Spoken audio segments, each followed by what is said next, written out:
Hey guys, I've been gaming for around 30 years. During that time, I've slain the dragon, saved the damsel, failed to save the damsel, won the race, solved the puzzle, and ripped my brother's heart out. I've played games that are all time greats that everybody has heard of, and games so obscure that I'm betting only my brother and I would remember. Believe me, getting this list down to 5 was not easy. But that's how dedicated I am to you guys. So dedicated that once every 4 to 5 years I decide to take a break from doing nothing and put out a self-indulgent video in which I pretend you actually care about what my favorite games are. So without further ado, Prince of Persia circa 1989 is not just part of my personal gaming history, but an often unsung part of gaming history in general. I still remember my two brothers and I getting stuck in a level so complex with its one-way teleporters and hidden rooms that we actually took a stack of printer paper and painstakingly drew each screen and laid them out on the floor in a way that wasn't at all obsessive and unhealthy. To some it was an aggravating maze on the level of Ocarina of Time Water Temple, but to a 6 or 7-year-old me, it was a memory I'll never forget. But my own nostalgia aside, Prince of Persia was a historic game truly ahead of its time. At a time when most games were content to simply be a yellow ball eating dots or a monkey stole my girlfriend, Prince of Persia dared to tell a story of a street rat who falls in love with a princess, gets thrown in a dungeon, must fight his way past the palace guards, and rescue the princess from an evil sorcerer who's using a giant hourglass to visualize the final moments of her life. Hey, I didn't say it was an original story. Although, to be fair, it came out 3 years before Aladdin, although I'm pretty sure the Arabian Nights got it by several centuries. But aside from having a full single-player narrative, it also gave you multiple endings about 10 to 15 years before those became an industry standard. Make it to the end within the allotted time, and you're rewarded with the warm embrace of true love's kiss. Arrive too late, and, well, things get a little darker. But what really stands out to me about Prince of Persia is how great it looks. I mean, sure, it may not look like much today, and to be honest, nobody was mistaking it for a live-action movie back then either. But even with my undeveloped 6-year-old brain, I was able to recognize how outstanding the animation was. I mean, when you compare it to Mario, for example, where he is literally just two sprites being cycled through to give the illusion of running, the prince has actual weight to him. When he runs, he plants his foot and pushes off with it. When he climbs, he actually seems to be pulling himself up. When he jumps, he actually seems to be fighting gravity. And this is where it was really groundbreaking as far as I can tell. I'm no gaming historian, but I'm not aware of a game like this prior to it. Prince of Persia actually uses a primitive form of motion capture, a lot like what they did with the original Star Wars trilogy. They went out and just filmed some actors doing the movements, then cut and pasted them into the game. I wasn't able to find any information on the guy who filmed this part, but his sacrifice is not forgotten. I have no idea how to play this game today, probably using a Nintendo emulator would be your best bet. But if you're interested in playing a part of gaming history that lots of people have probably never heard of, you should definitely find this one.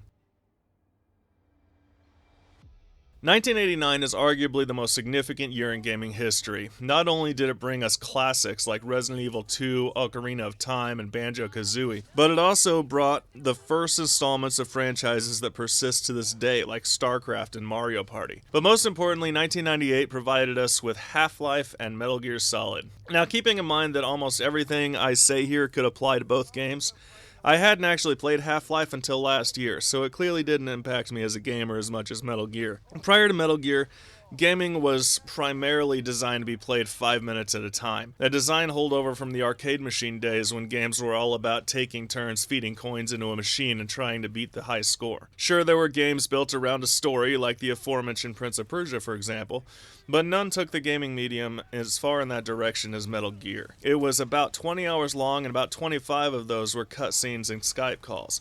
But it's not just the story. Metal Gear also set the industry standard for graphics, character development, and stealthy gameplay. Half-Life and Metal Gear truly set gaming down a new path, created much higher expectations in the minds of gamers, showed the world what the medium was capable of, and it's not an exaggeration to say that games like BioShock, Hitman, Dishonored, Prey, and more very well may not exist without their contributions. And from a personal perspective, Metal Gear is the first game I ever beat entirely by myself, and is probably the primary reason I'm still a gamer today. It matured gaming at exactly the right moment for it to keep up with my own maturing process, and helped it remain relevant as I was starting to get interested in things other than finishing him or saving a princess.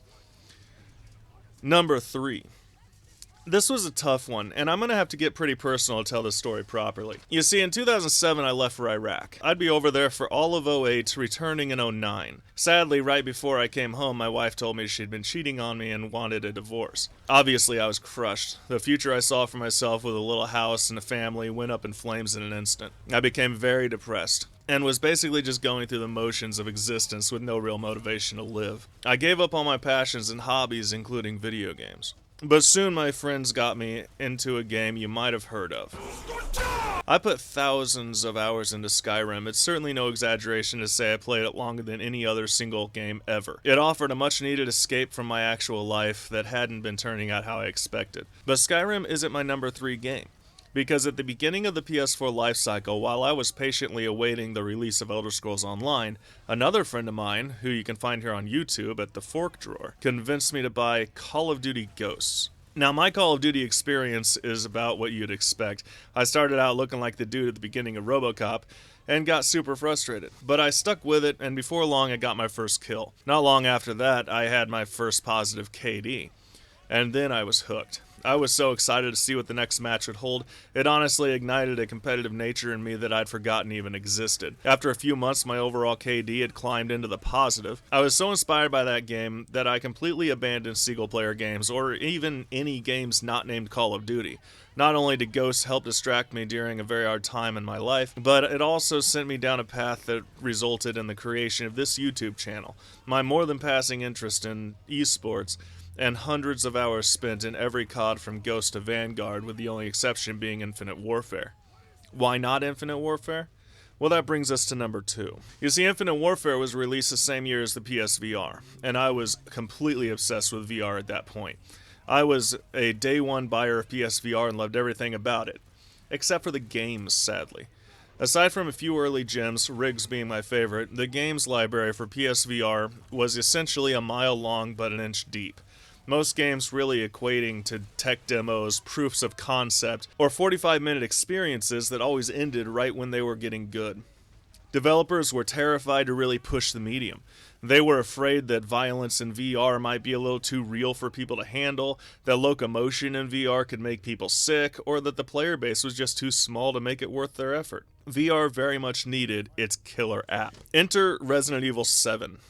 Even though it was driven by lesser tech, played with a controller instead of motion controls, and used assets that couldn't hold up to you taking much more than a passing glance at them, I'd never felt that level of immersion in a game in my life. Something you should know about me is that I have a very active imagination, and that makes me very susceptible to horror. So to say I enjoyed Res 7 isn't exactly accurate. On multiple occasions, I simply had to nope myself out of the headset. I usually dreaded getting back into the game instead of being excited about it, and there were sections that I simply couldn't play in the headset and instead played on TV until I felt comfortable again. But despite it being a horror game that I certainly wouldn't have played if it weren't for VR having nothing else to offer at the time, I must admit that up to that point, I'd never had a better experience while gaming. Until number 1.